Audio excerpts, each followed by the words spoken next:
the overthrow in 2014? $40 billion as the roads are rotted, the bridges are collapsing, homeless all over the streets, the country going down in front of our eyes, and our money being stolen from us to give to the military-industrial complex. McGregor argues that we're actually causing more bloodshed, that without our military assistance to Ukraine, the inevitable Russian victory would have been faster and far less destructive and bloody. And the bottom line is, what the hell do we care where the border is around Donbass? How the heck does that affect? I shouldn't laugh at it because people are dying, but the argument is absurd. How could anybody argue that the border of Donbass affects the national security of the United States? Nobody could argue that with a straight face, unless you're a globalist that wants to get rid of Putin. Yeah. And again, you know, this has been going on back and forth to Russia for, what, 1,000 years? I mean, you know, what's going on here? Again, what are we doing in Guantanamo? That's not our country. I mean, that's a very legitimate argument. Bush and Cheney and Alberto Gonzales, who was the White House legal counsel who eventually became the Attorney General of the United States, really thought that they could craft their own brand of justice. They really thought they could lock people up and throw away the key. And the Supreme Court said no. Then they thought they didn't have to follow the Constitution. The Supreme Court said you did. Then they thought they didn't have to obey federal law because torture is a crime under federal law. The Supreme Court said you do have to obey federal law. Wherever the government goes, the Constitution goes with it, George. No, there's no Constitution anymore. And torture's everywhere. You know, it's, again, you know, your article here really makes it clear. Now, back to the current negotiations, they were initiated by the government because the Department of Defense and Justice, after continual changes of judicial and prosecutorial personnel, now no longer wants to try anyone, particularly those defendants who have been tortured. Tortured. Right. And we're talking about Russia. Right. You know, and you McGregor's mentioned this, and I mentioned it too, is that, you know, by sending more military equipment, more armaments, you're just making a bad situation worse. Correct. This is from today. U.S. Prime Minister Boris Johnson. Now, you can't get a more freakier clown than that. A comic book artist couldn't, right? I mean, look at this jerk. You know, a lying little freak.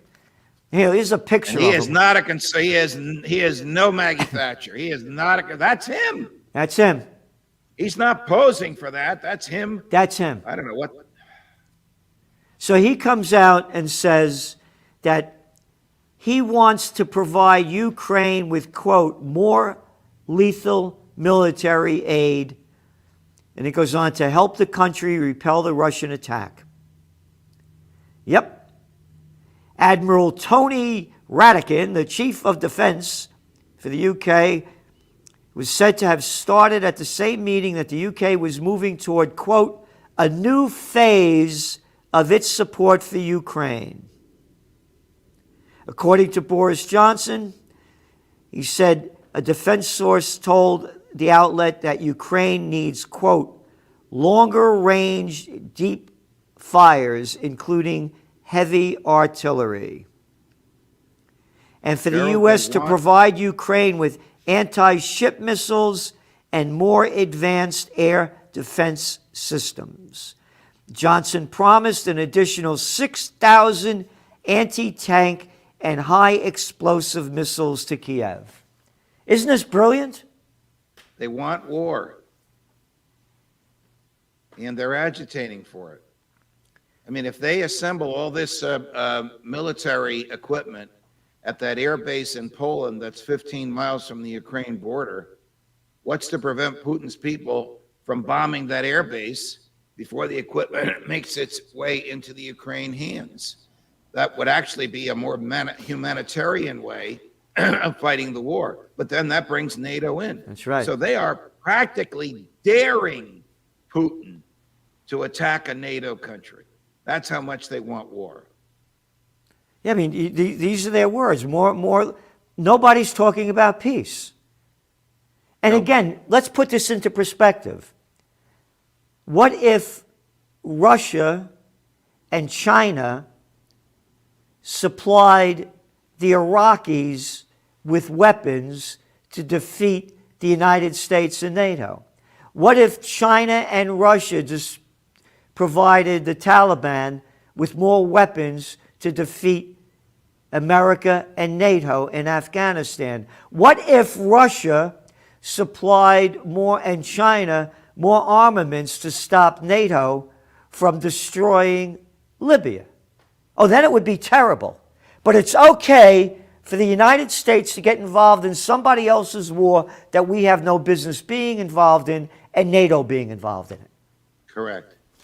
I mean, what if the Russians and the Chinese put 100,000 troops at the New Mexico border because Mexico claims that New Mexico is really part of its own country? I mean, it just shows you how Putin's behavior is not the slaughter, but his political and diplomatic behavior has a rationale behind it that is none of the American government's business. I agree 100%, because people don't know, the average person doesn't know of again, we wrote about it in detail back in 2014, the overthrow of Viktor Yanukovych, democratically elected president of the Ukraine, by Victoria Nuland and John May He Rotten Hell McCain, and how NATO, there was not supposed to move, quote, more than 1 inch, according to the records of James Baker under George Bush Sr. And back in February of 1990, there were 16 NATO countries, and now there are 30 right on the Russian border. And you mentioned the Donbass region. They were killing people all along, over some 15,000 Ukrainians were killing the separatist region people, but that doesn't make the news. No. The government and the media have presented a monolithic, one-sided version of all this, all of which is intended to direct the hatred of the American people to Vladimir Putin to prepare them for war. And you had also mentioned several weeks ago about how the sanctions were illegal and how they don't work. And now you look at all of these stupid little companies. Oh, now today the news was Heineken's is going to pull out of Russia. How dumb could you be? What difference does it make? Oh, so then I could sell more Russian beer and I have to sell your crap. I mean, this is stupid. This is ignorant.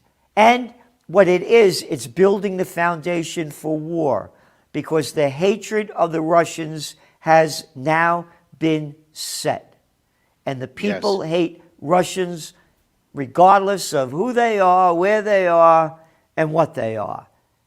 And this, as you said before, and I want to get your quote proper here, that the drumbeat of war is terrifying you.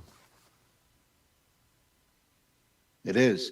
And nobody is talking about that.